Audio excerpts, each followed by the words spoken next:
안녕하세요. 노알람 이덕준 의무사입니다. 광주 재건축 현장의 붕괴 사고로 인해서 선량한 시민의 생명이 다수 희생이 되어 국민들의 분노를 사고 있습니다. 이런 재건축 현장의 철거 현장은 다른 일반 건설 현장에 비해 위험이 상당히 높음에도 불구하고 안전상의 조치가 미흡하여 종종 이런 대형 사고가 발생하고 있습니다. 오늘은 이런 재건축 철거 현장의 구조적인 문제와 해체 공사 감리자가 이런 사고가 발생 시에 어떤 처벌을 받게 되는지에 대해서 한번 알아보는 시간을 갖도록 하겠습니다.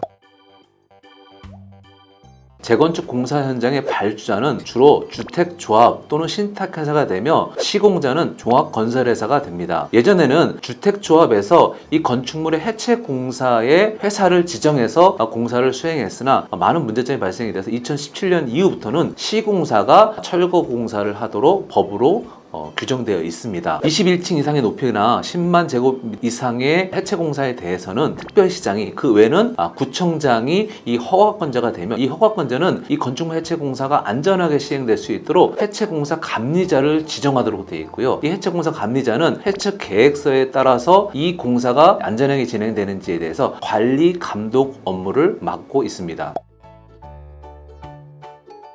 주택조합과 도급계약을 체결한 시공사는 곧바로 철거업체를 선정해야 되는데요. 이렇게 철거업체가 선정이 되면 현장에 투입이 돼서 바로 해체 공사에 돌입이 됩니다. 근데 이런 해체 공사는 보통 6개월에서 12개월 정도 기간이 소요가 되는데요. 산업안전보건법상으로 보면은 공사가 착공이 되면은 시공사는 안전보건관리 체계를 확립을 하고 기술자들을 파견해서 현장에 상주하면서 이 해체업자가 해체 계획서 또는 안전구조 진단상에 나와 있는 작업법 순서상으로 작업을 하는지에 대해서 면밀히 지휘 감독을 하고 공사를 진행하는 것이 일반적이지만은 통상의 시공사에서는 보통 철거공사가 6개월 내지 1년 정도 소요되는 기간 동안에 이 공사를 본공사로 인식을 하지 않고 별개 공사로 인식을 해서 안전보건관리 체계를 확립하고 현장에 파견하는 것이 아니라 보통 철거공사가 다 마무리되는 시점에서 안전보건관리 체계를 확립하고 기술자를 파견하는 문제가 있습니다. 따라서 철거공사가 시행이 되는 이 6개월 내지 1년 동안에 시공사의 안전관리 업무 자체는 전혀 작동이 되지 않고 철거업체 단독으로 이 업무를 수행하는 문제가 있어서 안전관리 업무를 면밀히 하기는 구조상 문제가 있습니다.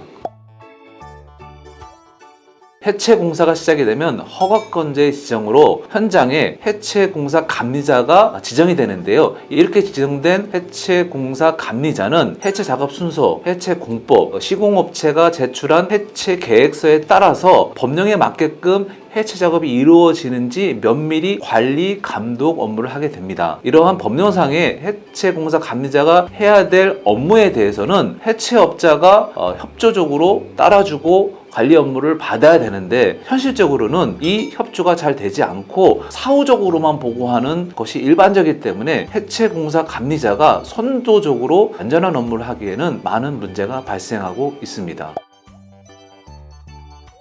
건축물 관리법에 따라서 허가권자는 관내에 발생하고 있는 건축물 해체 공사에 대해서 이것이 안전하게 이루어지는지에 대한 것을 면밀히 관리 감독해야 될 의무가 있습니다. 만약에 행정관청에 여력이 안 돼서 못할 경우에는 건축물 관리 전문 기관에다가 위탁을 해서 현장에서 이루어지는 안전관리 업무가 제대로 되고 있는지 점검을 해야 됩니다.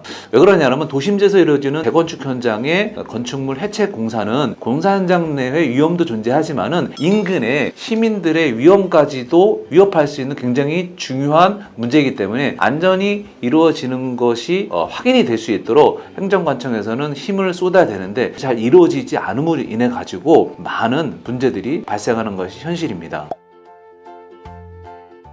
건축물관리법 제32조에서는 해체공사 감리자의 업무에 대해서 규정하고 있는데요. 만약에 이 업무를 성실하게 이행하지 않음으로 인해서 공중의 위험을 발생시킨 경우에 대해서는 이 해체공사 감리자에 대해서 10년 이하의 징역 또는 1억 원 이하의 벌금에 처할 수 있도록 규정하고 있습니다. 이렇게 해체공사 감리자의 업무 수행에 문제로 인해서 사망자가 발생하는 경우에는 건축물관리법 위반뿐만 아니라 형법 제268조에 의해서도 처벌을 처벌을 받을 수 있으며, 동시에 이렇게 기소되는 경우에 대해서는 건축물관리법과 형법상의 더 중한 형량에 의해서 처벌을 받게 됩니다. 이번 광주 붕괴 사고 사망 사고의 원인을 제공한 해체공사 감리자는 이 두 법률에 의해서 기소될 확률이 높으며 아마도 실형이 나올 위험이 있습니다.